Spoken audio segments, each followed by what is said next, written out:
एक बहुत बड़ी खबर से आपको रूबरू करा रहे हैं कि भोजपुरी के पावर स्टार कहे जाने वाले पवन सिंह जो हैं, अब वो एक बहुत बड़ा खेला करने जा रहे हैं। मैं पूरी डिटेल से आपको बताऊँगा कि भोजपुरी के पावर स्टार पवन सिंह जो हैं, बहुत जल्द ही एक बहुत बड़े ओहदे वाले पद पर आसीन होंगे।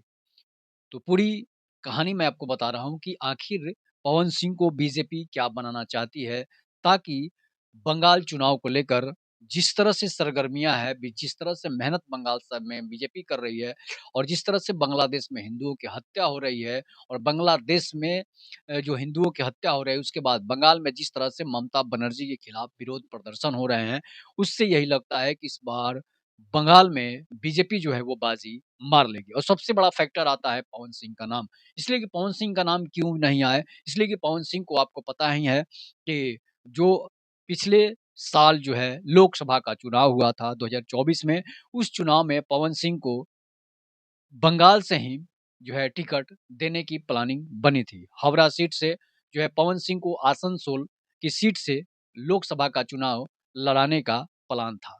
लेकिन आसनसोल सीट से जो है लड़ाने का प्लान था, लेकिन वो सीट पवन सिंह को नहीं मिला। इसके बाद उसके पहले हावड़ा से भी चर्चा हुई थी, उस सीट से भी पवन सिंह को नहीं मिला था और पवन सिंह ने उससे खार खाए पवन सिंह अपने ही पार्टी के खिलाफ, मतलब कि बीजेपी के खिलाफ वो चुनाव लड़ जाते हैं, जहाँ पर उपेंद्र कुशवाहा की बुरी तरह से हार होती है। उसके बाद पवन सिंह 5-5 लोकसभा सीटों से बीजेपी को तबाही मचा देते हैं और 5-5 लोकसभा सीट जो है बीजेपी हार जाती है और इसका सबसे बड़ा नतीजा पवन सिंह फैक्टर था। और पवन सिंह फैक्टर की वजह से जो है लोग बीजेपी को नकार देते हैं और पवन सिंह 2,70,000 के करीब वोट लाकर दूसरे पायदान पर आसीन हो जाते हैं। तो इससे बीजेपी जो है जल्द से जल्द विधानसभा का जब बिहार में चुनाव होता है, तो वो बीजेपी पवन सिंह को स्टार प्रचारक बनाती है, पवन सिंह से माफ़ी माँगती है और उसके बाद स्टार प्रचारक पवन सिंह को बनाती है और पवन सिंह बिहार में 47 सीटों पर प्रचार करते हैं, जिसमें 43 सीट जो है बीजेपी जीत जाती है।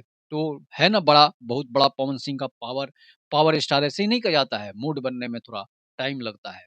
तो पवन सिंह जब 43 सीटों पर चुनाव जीत दर्ज कराते हैं और शाहाबाद का जो जो क्षेत्र है, वहाँ पर क्लीन स्वीप बीजेपी को मिलता है और बीजेपी क्लीन स्वीप निकल जाती है। तो ये सारा फैक्टर जो था, वो पवन सिंह का था कि शाहाबाद के क्षेत्रों में आ रहा पूरा विधानसभा में जो है पवन सिंह की वजह से सातों विधानसभा की सीट बीजेपी के खाते में गई है। मतलब कि एनडीए गठबंधन के खाते में गई है और पवन सिंह को बंगाल चुनाव को लेकर पवन सिंह को एक बहुत बड़ा ओहदे वाला पद इसलिए मिलने वाला है कि जो है बंगाल का चुनाव है और पवन सिंह को प्रचार करना है। अगर पवन सिंह एक बहुत बड़े पद पर नहीं होंगे, तो फिर पवन सिंह के लिए वहाँ प्रचार करना नामुमकिन सा लगता है।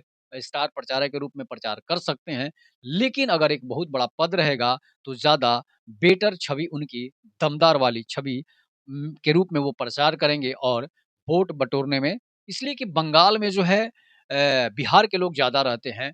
ख़ास करके भोजपुर ज़िले के लोग बंगाल में अधिक हैं।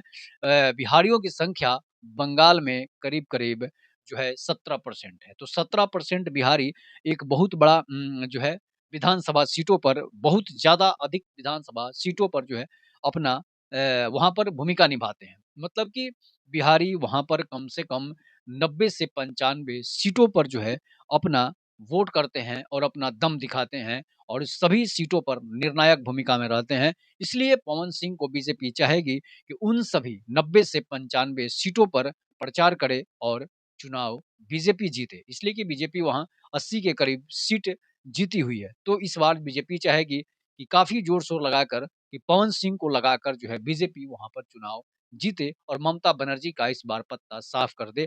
हालाँकि बीजेपी के पक्ष पक्ष में धीरे-धीरे माहौल भी बन रहा है बंगाल में, लेकिन जिस तरह से बंगाल में दूसरे देश से आकर बांग्लादेशी घुसपैठियों के जिस तरह से वहाँ पर पैठ बनी हुई है और ममता बनर्जी उन्हीं के बदौलत जीतते नज़र आती है, तो इस बार बीजेपी जो है एसआईआर जो जो हुआ है उसमें वोटर लिस्ट में बहुत सारे बांग्लादेशी और विदेशियों के नाम कटे हैं।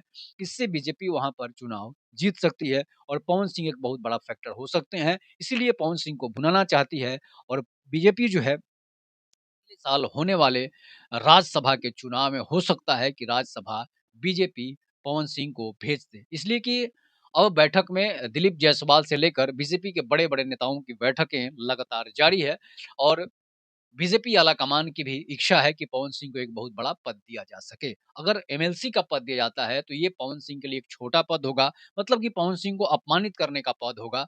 जो एमएलसी का पद है, वो पवन सिंह के लिए एक बौना पद साबित होगा। अगर एमएलसी पवन सिंह को बनाती है, तो शायद पवन सिंह एमएलसी का चुनाव नहीं करेंगे। इसलिए नहीं करेंगे, एमएलसी उनको बनने का शौक नहीं है। अगर एमएलसी ही बनना होता, तो वो विधायक का चुनाव किसी भी पार्टी से लड़कर चुनाव जीत सकते थे। लेकिन पवन सिंह को बनना है लोकसभा का सांसद या फिर राज्यसभा सांसद।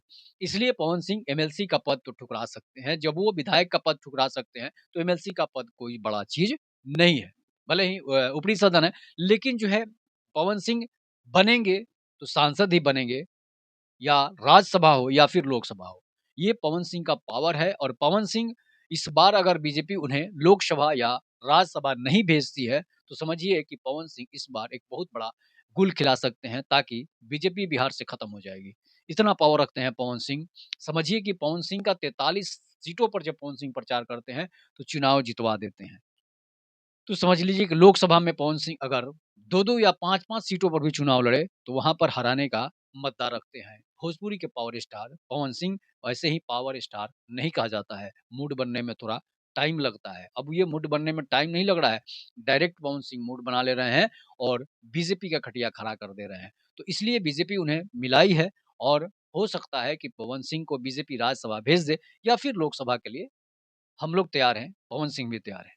आप तैयार हैं कि नहीं? इस पर आप अपनी प्रतिक्रिया ज़रूर दीजिएगा। तब तक के लिए नमस्कार, जय हिंद, जय भारत, जय श्री राम।